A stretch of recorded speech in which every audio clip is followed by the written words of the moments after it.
Hello students, once again I welcome you in my class. As you know that I am Shivanand Singh and you are watching my YouTube channel Shiva is English zone. तो बहुत बहुत स्वागत है आपका मेरे इस channel पर। आज की जो वीडियो क्लास है वो हम बातें करेंगे डिग्री ऑफ एडजेक्टिव्स पे। ये बहुत ही ट्रेडिशनल चीज़ है, आपने पढ़ा भी होगा, जाना भी होगा। थोड़ा सा कन्फ्यूजन होती है कब पॉजिटिव है, कब कंपैरेटिव है, कब सुपरलेटिव है, तो कोई बात नहीं, इसके बारे में भी मैं बातें करूँगा। लेकिन कैसे बनाई जाती हैं डिग्रियाँ, कब कंपैरेटिव में बनाना हो तो क्या कर दें, अगर उसको सुपरलेटिव में ले जाना हो तो क्या कर दें, इन्हीं सब बातों पर, इन्हीं सब समस्याओं पर चर्चा होगी मेरी आज इस वीडियो में। बने रहिए, मैं बहुत जल्द लौटता हूँ।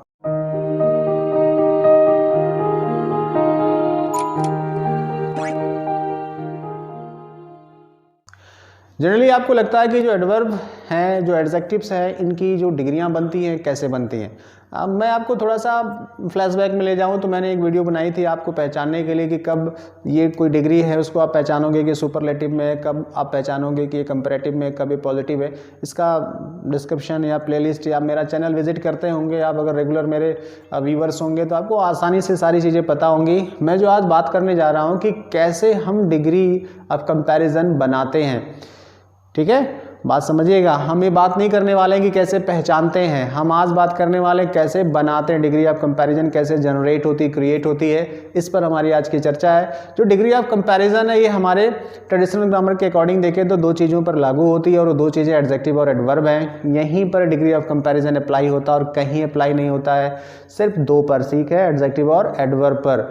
तो अब थोड़ा सा मैं वीडियो शुरू करने से पहले आपको ये बता दूं कि इसमें जो एक मूल मुद्दा है वो है सिलेबल का। सिलेबल, सिलेबस नहीं, सिलेबल। सिलेबल का मतलब अगर मैं हिंदी में बात करूं तो उसको उच्चारण स्थान से ताल्लुक़ रखता है। जैसे आपको पता होगा कंठ, जेवा, ओष्ठ, तालु अलग अलग हमारे उच्चारण स्थान हैं, उसी के हिसाब से हम शब्द का उच्चारण करते हैं। तो अगर अंग्रेजी को भी हम देखें तो कुछ उसी से जुड़ी हुई चीज़ है सिलेबल। सिलेबल का यूज हम डिग्री ऑफ कंपैरिजन बनाने में करते हैं।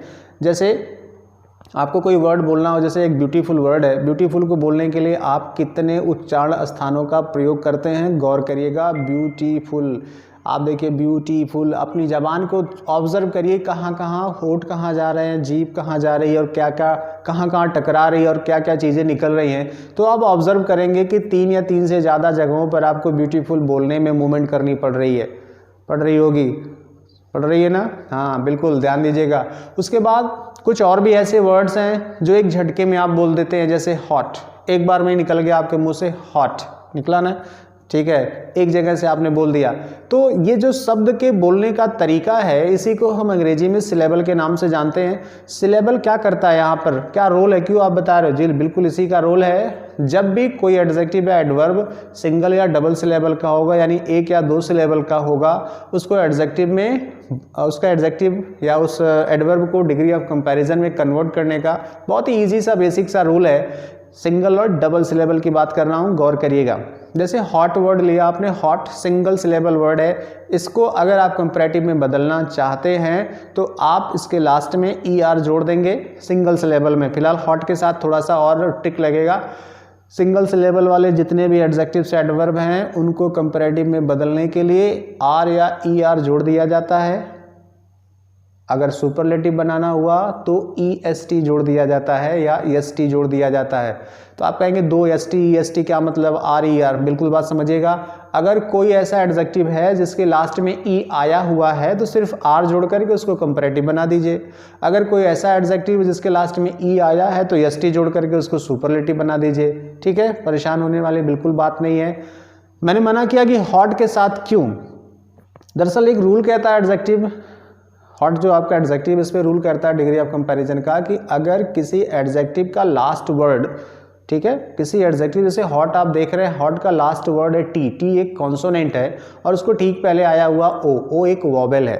यानी अगर किसी एडजेक्टिव का लास्ट वर्ड कॉन्सोनेंट है और उसके ठीक पहले सटा हुआ कोई वॉवेल है तो लास्ट वाले उस कॉन्सोनेंट को डबल कर देते हैं जब उसको कंपैरेटिव या सुपरलेटिव में ले जाते हैं। यानी जैसे हॉट है, HOT, हॉट ये पॉजिटिव डिग्री है, अगर इसको कंपैरेटिव में ले जाना होगा तो HOTTER यानी हॉटर, डबल टी हो गया। और उधर हॉटेस्ट में आप जाएंगे तो वहाँ भी आपको डबल टी लगाना पड़ेगा। रूल कब लगेगा, गौर करिएगा। अगर किसी एडजेक्टिव या एडवर्ब के लास्ट का वर्ड जो है, लास्ट का जो वर्ड है वो क्या है, कंसोनेंट है और उससे ठीक सटा हुआ अगर कोई वॉवेल आ गया है तो लास्ट वाले कंसोनेंट को आप डबल कर देंगे जब उसको कंपैरेटिव और सुपरलेटिव में बदलेंगे।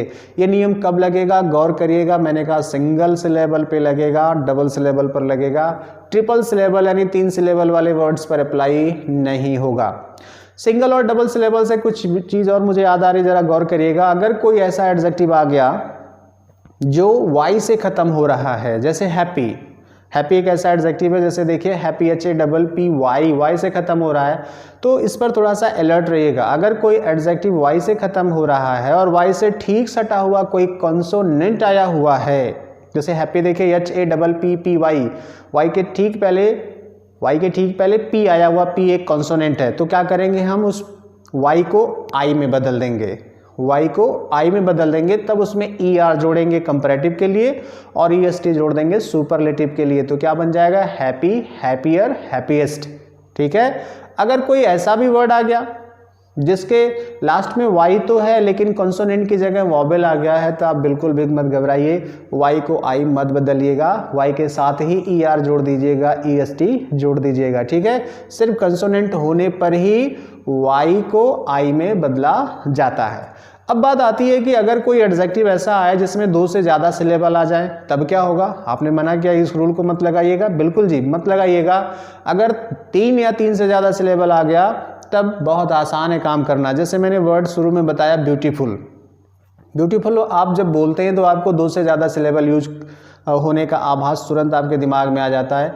ब्यूटीफुल एक एडजेक्टिव है और अगर ब्यूटीफुली की बात करूँ तो ये एडवर्ब हो गया। ठीक है।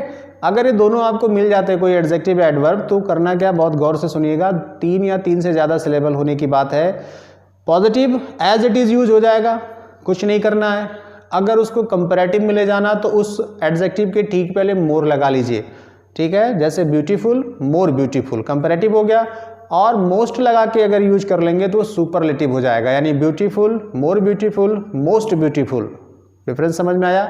यानी यहाँ पर ER लगा करके कंपैरेटिव नहीं बना सकते आप, यानी ब्यूटीफुल, ब्यूटीफुलर नहीं बोल सकते आप, और इसको EST लगा करके सुपरलेटिव भी नहीं बना सकते, यानी ब्यूटीफुलेस्ट नहीं लिख सकते, गलत हो जाएगा। गौर करिएगा इस बात का। ठीक है। कहाँ रूल लगना, कौन लगना, गौर करिएगा। 2 सिलेबल तक तो आपका रूल लग जाएगा ER और EST, लेकिन 2 सिलेबल से जैसे ज़्यादा 3 या 3 से ज़्यादा हुआ तो आपको नहीं लगाना भाई, ध्यान रखिएगा। कंपैरेटिव के लिए मोर आप लगाइएगा उसके आगे। ठीक है। और उसके सुपरलेटिव में ले जाना हो तो मोस्ट लगा लीजिएगा। ठीक है। मुझे लगता है कि आपको समझ में आ गई होंगी चीज़ें। इसके बाद कुछ ऐसे भी एडजेक्टिव्स होते हैं जो इन नियमों की जय सिया राम कर देते हैं, यानी कोई भी रूल एक्सेप्ट नहीं करते, वो अपने अलग ही अंदाज में रहते हैं, जिसको हम इर्रेगुलर डिग्री ऑफ कंपैरिजन बोलते हैं। जैसे सबसे बेहतर, सबसे अच्छा, गुड, गुड है, गुड गुडर गुडेस्ट नहीं होता। आपको पता भी होगा कि गुड बेटर बेस्ट होता है। यानी जितना नियम हमने अभी शुरू से समझाया आपको, इसका कोई मतलब यहाँ नहीं निकलता। ये हालांकि बहुत कम शब्द हैं, जैसे गुड है या वेल है, वेल बेटर बेस्ट भी कहते हैं, गुड बेटर बेस्ट भी कहते हैं। बैड है, वर्स वर्स्ट हो गया, बैड आपको पॉजिटिव मिलेगा, और जैसे ही आप इसके कंपैरेटिव में जाओगे तो वर्स हो जाएगा, और सुपरलेटिव जाओगे तो वर्स्ट हो जाएगा। मच, मोर, मोस्ट हो गया। तो ऐसे बहुत सारे होंगे, बहुत सारे तो मैं नहीं कहूँगा, 8-10 होंगे।